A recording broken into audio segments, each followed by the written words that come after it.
So on the 19th of December 2016, ORF, the Austrian broadcaster, announced Nathan Trent will be representing them in Kyiv for Eurovision 2017. I only see my goals, I don't believe in failure, cause I know the smallest voices, they can make it major. I got my boys with me, at least those in favor, and if we don't see before I leave, I hope I see you later soon. 30 years old, our songs have been sold, we'll travel around the world but we're still rolling, soon we'll be 30 years old. And I'm with him now, as you can see. Hello, Nathan. How are you? Hi, thank you. I'm fine. How are you? I'm cold, but very well. What inspired you to start singing? You know, 'cause you said start singing from a young age. What made you want to sing and pursue it as now a career? Well, actually, I have to say, there's always been music in my home because my dad works professionally in orchestra, and my mom always listened to J-Lo, Whitney Houston and stuff. So I was kind of bombarded with all this music and R&B from the 90s, and I actually started to sing very early. I went to a choir as well. I've been there for I think 3 years, and kind of enjoyed it and somehow didn't stop. And then it turned into, I learned piano and then the violin and a little bit. So I got to know the instruments a little better.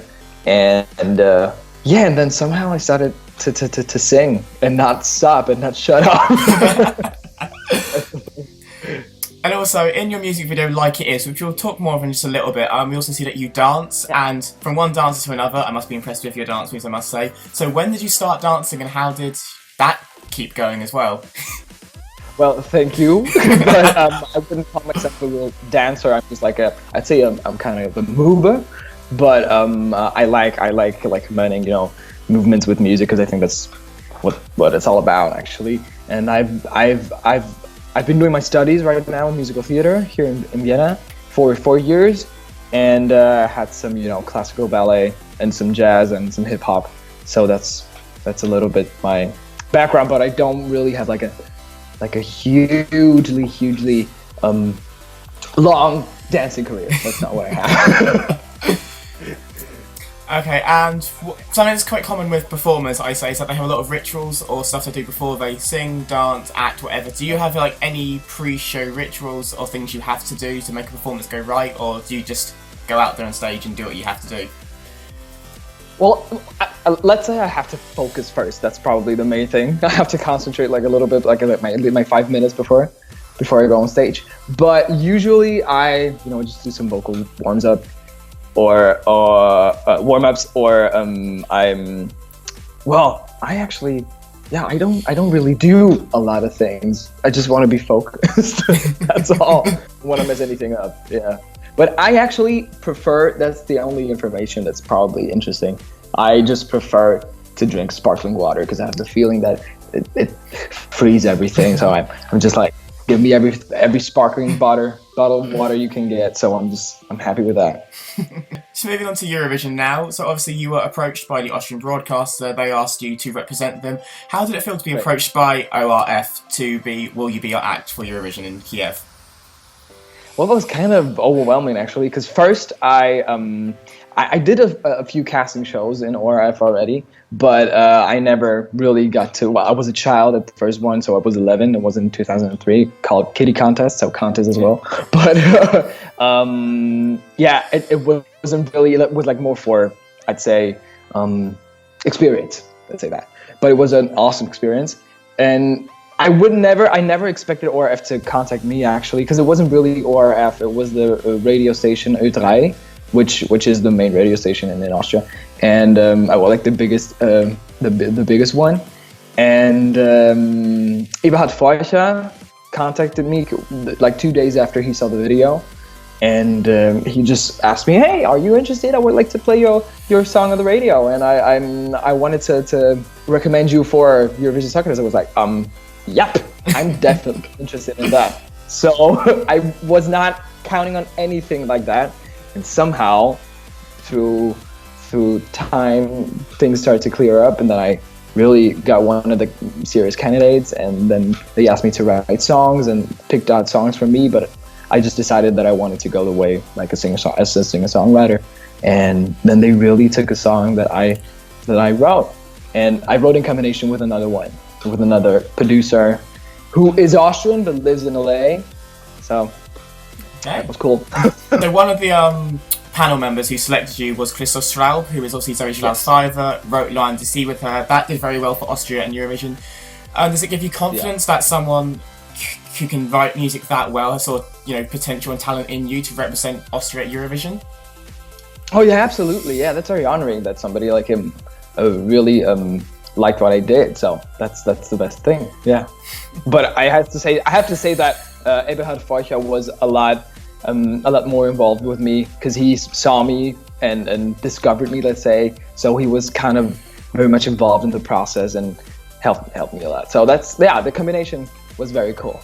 Of course. And obviously we can't talk about Austria without mentioning 2014, Conchita Wurst's victory, Rise of the Phoenix. I'm sorry, you're probably going to get a lot of questions about this, I'm sure. Awesome. No, it's obvious. No, I would love to meet Conchita, actually, but I never got the chance to. As we're such a small country, still, she has a lot of things to do, probably outside. And but I would love to talk to her someday, somehow. Yeah. Just to get some information and prepare myself. I'm sure Ralph can pull some strings for you, but how has her victory changed the way Austrians look at Eurovision? Because obviously the entire continent was looking at Vienna in 2015. Obviously Australia were a guest appearance as well. So how did it feel that the whole continent was looking at your city of Vienna?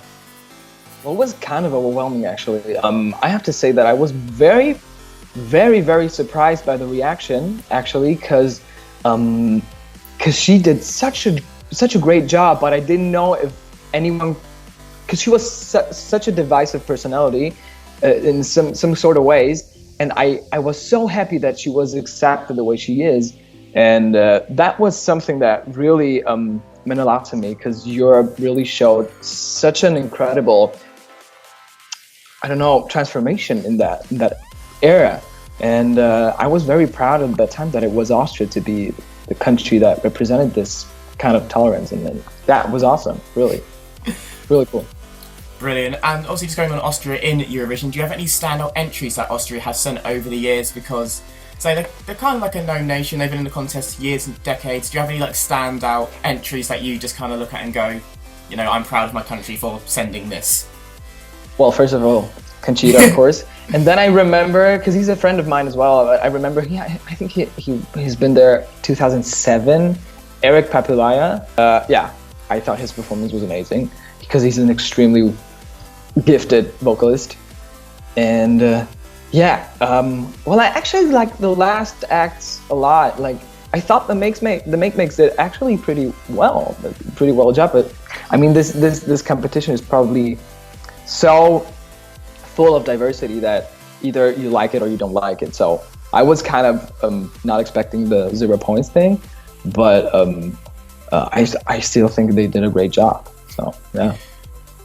And stepping outside of Austria, do you have any Eurovision songs just in general that you love or inspired you to pursue Eurovision? Or when you think of Eurovision, what is the song that comes to your head for you? Well, I always say Euphoria by Loreen, because it was this is the song. It's I don't know, it's so much energy. It's such a great song, because it was written very well, very Swedish, and I like it. I mean, it was very I like the structure of the song, like the melodies. I like this organic feeling to it, even though it's very electronic. So I like that one, but I like 2 years ago Albania had with Elhaj Hadani. Yeah, exactly. Yeah, I loved her song. She was amazing. And there's so many cool songs. I would have to have a list, actually. I should have prepared a list. I don't know. But there's a lot. Yeah. That's good. So moving on to Eurovision and your song, without giving too much away, a lot of people wanted to kind of know what you're doing, because obviously Like It Is a very R&B up-tempo track, but you've also had some ballads, your cover of Lucas Graham, Stevie Wonder. So what kind of direction are you going to go in? Is it a more of a ballad type song or something more upbeat and dancey? Without giving away too much. Well, unfortunately, I can't give anything away. That's I'm sorry about that. But I just can tell you that the song is gonna have very positive vibe, and like the message is very, very positive, and I hope motivational. That's what I hope for everyone. You co-wrote the song yourself as well?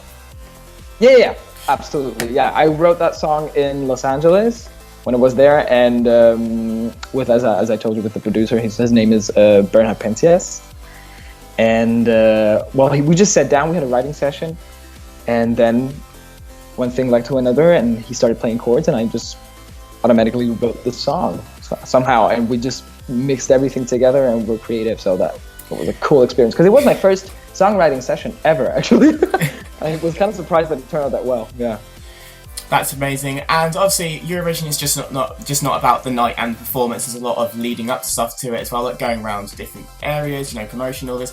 What are you most looking forward to the whole Eurovision experience as a whole? I actually am most excited about meeting everyone, meeting the artists. Just like you have, just have an exchange of creativity and I don't know, inspiration. That's what I'm really looking for, because I think this is an experience that really is very rare and hardly anyone gets, kind of such a huge level. And I just want to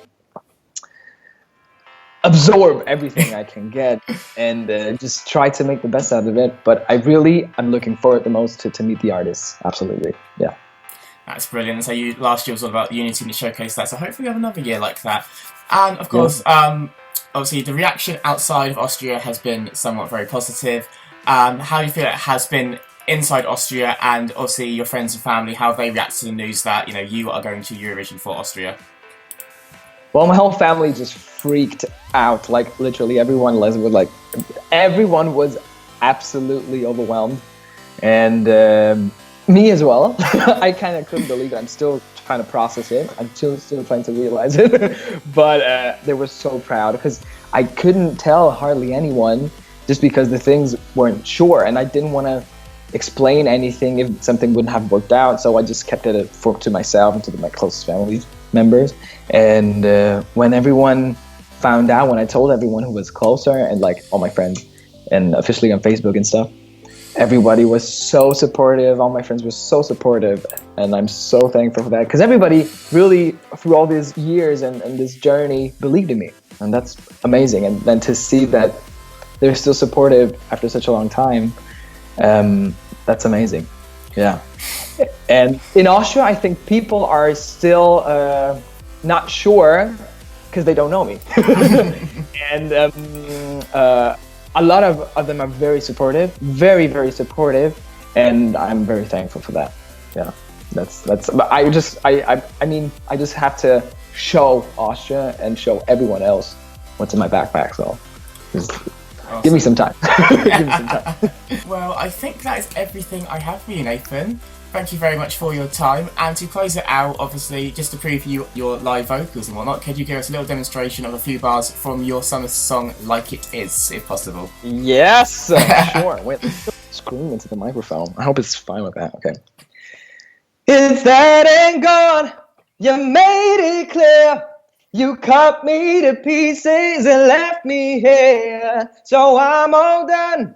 Don't want you near, but if you tell them our story, baby, better tell it like it is.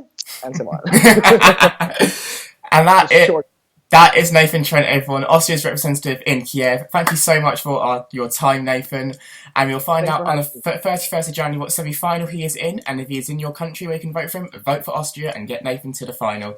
Thank you so much, Nathan, and good luck in Kyiv. Thank you so much. Better tell it like it is.